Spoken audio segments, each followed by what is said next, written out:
दोस्तों, आप सभी का फिर से स्वागत है हमारे एक और शानदार वीडियो। दोस्तों आज इस वीडियो में बात करने वाले हैं यूपीपीसीएल एग्जीक्यूटिव असिस्टेंट के सिलेक्शन प्रोसीजर के बारे में।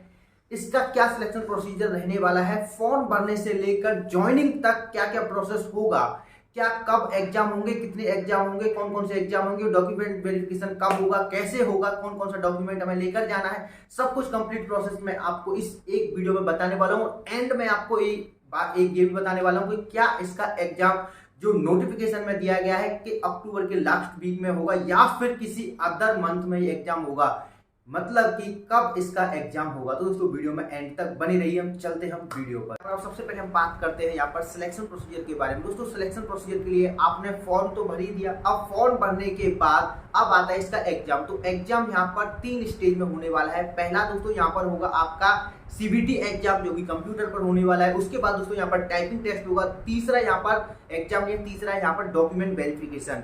तो दोस्तों यहाँ पर हम सबसे पहले हम बात करते हैं सीबीटी एग्जाम। दोस्तों सीबीटी एग्जाम में यहाँ पर आपके 2 एग्जाम होंगे।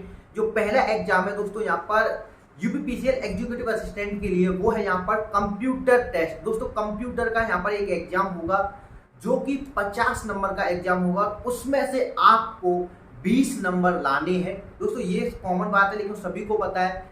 लेकिन पर दोस्तों यहाँ पर ये जो 20 नंबर अगर आप नहीं ला पाते हैं तो आप पूरे सिलेक्शन से ही बाहर हो जाएंगे, चाहे आपने इसके बाद जो नेक्स्ट एग्जाम है वो कितना भी अच्छा किया हो। दोस्तों इसके बाद यहाँ पर उसी सीबीटी में दूसरा पार्ट होता है, वो होता है आपका दोस्तों यहाँ पर 180 नंबर का मेन पेपर। दोस्तों आप इसे कह सकते हैं जो मेन पेपर होता है। मेन पेपर में दोस्तों यहाँ पर आती है आपकी रीजनिंग आती है, जीएस आती है, हिंदी आती है, इंग्लिश आती है। जीएस दोस्तों 25 नंबर की, रीजनिंग यहाँ पर आपकी 45 नंबर की, उसके बाद दोस्तों 55 नंबर की इंग्लिश और 55 नंबर की यहाँ पर हिंदी देखी जाती है। दोस्तों ये रहता है आपका पूरा मेन पेपर। अब ये मेन पेपर दोस्तों जब वैलिड होगा तब आप अपने जो कंप्यूटर से पहले जो 50 नंबर का कंप्यूटर वाला पोजीशन है उसमें आप 20 नंबर लाते हैं। और दोस्तों जो 20 नंबर है वो आपको क्वालिफाई करने के लिए लाने हैं। वो नंबर आपके कहीं पर कट ऑफ में नहीं जुड़ेंगे, ना ही आपको उसका कोई बेनिफिट मिलेगा। उसका बस ये है कि इसमें आपको कंप्यूटर की नॉलेज होनी चाहिए, और जो कंप्यूटर की नॉलेज होनी चाहिए वो CCC लेवल की नॉलेज होनी चाहिए। CCC लेवल का यहाँ पर पूछा जाएगा। तो पहले यहाँ पर होगा 50 नंबर का कंप्यूटर का टेस्ट। कंप्यूटर का टेस्ट होने के बाद ही यहाँ पर होगा 180 नंबर के जो मेन पेपर है, जो मेन है यहाँ पर दोस्तों। और इसमें पेपर में सबसे मेन बात यह है कि यहाँ पर आपको मैथ बिल्कुल भी देखने को नहीं मिलता है। जिन भाइयों को यहाँ पर मैथ से डर लगता है उनके लिए तो ये बहुत ही ज्यादा बेस्ट जॉब है। उसके बाद जीएस भी यहाँ पर कम है वेटेज, जीएस का 25 नंबर है। उसके बाद जो मेन वेटेज है वो है यहाँ पर इंग्लिश एंड हिंदी का, उसके बाद रीजनिंग का। तो पेपर इतना ज्यादा हार्ड नहीं है। जो एग्जाम यहाँ पर दिए हुए हैं वो इस बात को बोलते हैं। दोस्तों इसके बाद जब आप दोनों एग्जाम को क्वालिफाई कर लेते हैं, सीबीटी को क्वालिफाई कर लेते हैं, फिर लगती है सीबीटी की कट ऑफ आती है। अब इस सीबीटी की कट ऑफ आ गई तो यहाँ पर 180 नंबर में से कट ऑफ लगेगी। 180 नंबर में से मान लेते हैं यहाँ पर 140 पर कट ऑफ लगती है। 140 पर जब कट ऑफ लगेगी तो उसके बाद यहाँ पर जो वैकेंसी है उस वैकेंसी के 3 गुने से ज्यादा स्टूडेंट यहाँ पर बुलाए जाते हैं। किसके लिए? टाइपिंग टेस्ट के लिए, जो कि हमारा सेकंड स्टेज रहने वाला है सिलेक्शन प्रोसीजर का। तो यहाँ पर टाइपिंग टेस्ट होता है जो कि दूसरी स्टेज में होता है। उसके लिए यहाँ पर आपको पहले सीबीटी एग्जाम क्वालिफाई करके, सीबीटी एग्जाम क्वालिफाई कर देंगे तो उसको 3 स्टूडेंट, यानी कि यहाँ पर इस बार अगर मान लेते हैं 1300 करीब वैकेंसी है तो 1300 वैकेंसी का करीब 3 गुने से ज्यादा, यानी कि 3900 करीब स्टूडेंट्स को यहाँ पर टाइपिंग टेस्ट के लिए या फिर उससे ज्यादा करीब बुलाया जाएगा। तो यहाँ पर फिर टाइपिंग टेस्ट होती है। टाइपिंग टेस्ट में दोस्तों 2 टाइपिंग टेस्ट होते हैं आपके, एक तो इंग्लिश में होता है, एक हिंदी में होता है। ये ऑप्शनल में नहीं है, दोनों ही आपको करने हैं। हिंदी की टाइपिंग जो है 30 वर्ड पर मिनट यहाँ पर आपको करनी है, और एक इंग्लिश की जो टाइपिंग है, इंग्लिश की टाइपिंग करनी है आपको 35 वर्ड पर मिनट। 5 मिनट की टाइपिंग रहती है, और टाइपिंग के आपको 20 नंबर दिए जाएंगे। टाइपिंग में आपको 20 नंबर में से दिए जाएंगे। कितने नंबर आप हासिल करते हैं, जो टाइपिंग है आपको दोस्तों मैं फिर से बता देता हूं, हिंदी और इंग्लिश दोनों की ही टाइपिंग की आपको प्रैक्टिस करनी होगी, दोनों की ही टाइपिंग कराई जाती है। तो दूसरी स्टेज होगी यहाँ पर टाइपिंग। अब तीसरी स्टेज आती है जो कि होती है आपने 20 नंबर टाइपिंग के, और दोस्तों 180 नंबर यहाँ पर थे पहले सीबीटी के। वो सीबीटी के नंबर यहाँ पर दोस्तों और 20 नंबर टाइपिंग के दोनों को मिलाकर 200 नंबर हो गए। अब 200 नंबर में से थर्ड स्टेज के लिए यहाँ पर फाइनल कट ऑफ लगेगी। फाइनल कट ऑफ किसके लिए लगेगी कि अब यहाँ पर डॉक्यूमेंट वेरिफिकेशन के लिए स्टूडेंट्स को चुना जाएगा।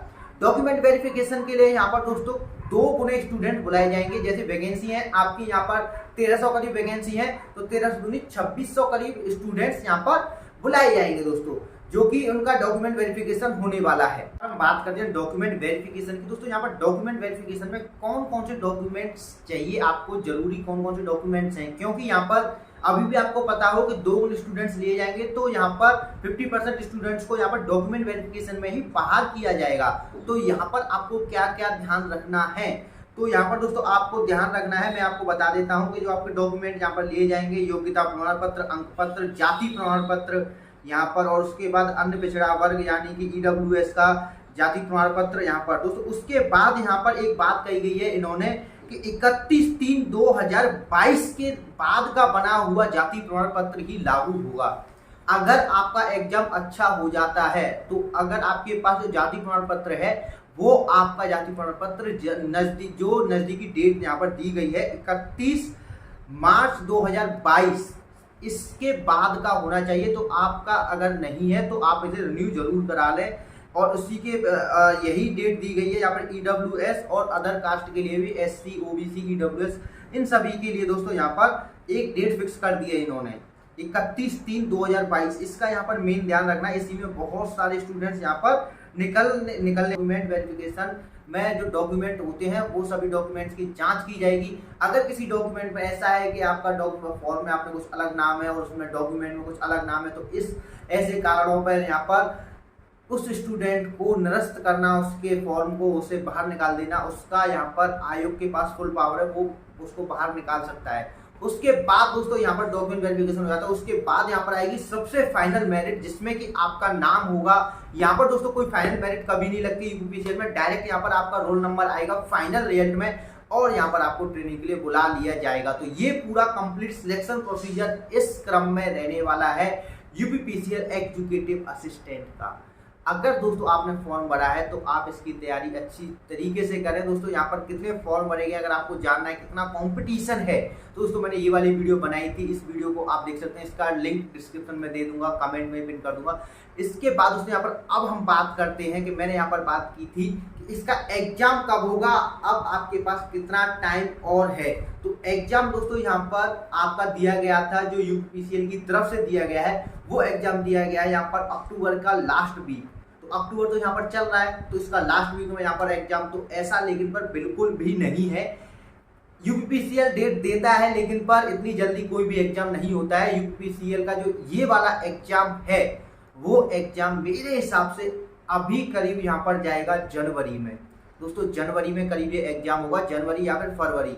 ये बात मैं कह रहा हूँ, हवा में नहीं बातें कह रहा हूँ, क्योंकि यहाँ पर दोस्तों यूपीपीसीएल में जो अभी बहुत सारी वैकेंसी निकालेगा और निकाल भी रहा है। यूपीपीसीएल TG2 एक वैकेंसी होती है जो कि काफी 1000 के समथिंग उसमें पोस्ट है, वो वैकेंसी निकाली है, उसका भी यहाँ पर उसने नवंबर में कहा है। इससे पहले भी इसने कई वैकेंसी निकाली थी, बहुत सारी वैकेंसी आई थी, उसमें भी ये बोलता है कि हम जो एग्जाम है इस मंथ में करा लेंगे, लेकिन पर ऐसा नहीं होता। उससे करीब 2 मंथ 3 मंथ 4 मंथ 6 मंथ के बाद यहाँ पर एग्जाम हुए हैं। तो यहाँ पर आप टेंशन ना लें कि इतना जल्दी एग्जाम हो जाएगा। जनवरी से पहले कोई इसका सवाल ही नहीं आता है कि एग्जाम होने का, कि यहाँ पर एग्जाम हो जाएगा। जनवरी में आपका यहाँ पर एग्जाम देखने को मिलेगा ये वाला, अगर अच्छे तरीके से चलता है शेड्यूल। तो अगर यहाँ पर कोई ऐसी वैकेंसी आ जाती है जो कि उन्हें पहले वो कंप्लीट करानी है, तो ये वैकेंसी जो है थोड़ी और डिले हो सकती है।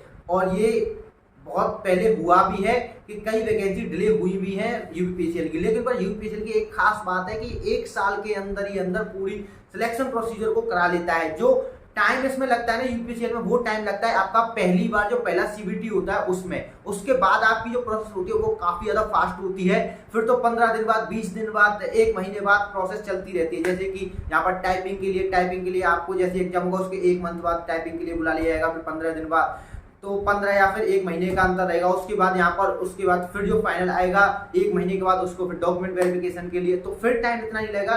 बट यहाँ पर आपके पास जो अभी टाइम है वो मैं आपको बता देता हूँ कि जनवरी से पहले तो कोई पेपर होना ही नहीं है, क्योंकि यहाँ पर यूपीपीसीएल TG2 और अभी यूपीपीसीएल जेईई की वैकेंसी और आना बाकी है, पहले वो वैकेंसी आएंगी। तो एग्जाम तो अभी ये स्टार्ट नहीं कराएगा। एग्जाम ये जब स्टार्ट कराता है तो एक साथ एग्जाम स्टार्ट कराता है। पहले जैसे कि एग्जीक्यूटिव का करा लेगा, फिर टी2 का करा लेगा, फिर जेई का करा लेगा। तो एक क्रम में पहले ये वैकेंसी निकालता है और फिर ये एग्जाम कराता है। तो अभी जो क्रम चल रहा है वो वैकेंसी निकलने का क्रम चल रहा है दिसंबर तक। उसके बाद यहाँ पर जो क्रम चलेगा वो एग्जाम का चलेगा, तो वो जनवरी के बाद ही चलने वाला है। तो आप टेंशन फ्री हो जाएं इसके कि एग्जाम हमारा कब होगा। तो इसका आंसर है जनवरी के बाद ही आपका एग्जाम होने वाला है। दोस्तों आशा करता हूँ वीडियो आपको पसंद आएगा। और दोस्तों वीडियो पसंद आई हो वीडियो को लाइक करें, अपने दोस्तों में शेयर करें और दोस्तों चैनल के साथ जुड़ने के लिए चैनल को सब्सक्राइब करें, क्योंकि दोस्तों यहाँ पर ऐसी इंटरेस्टिंग वीडियो मिलती रहती है। एक बार चैनल को चेक जरूर करें। मिलते हैं शानदार वीडियो में, जब तक के लिए बाय बाय, जय हिंद।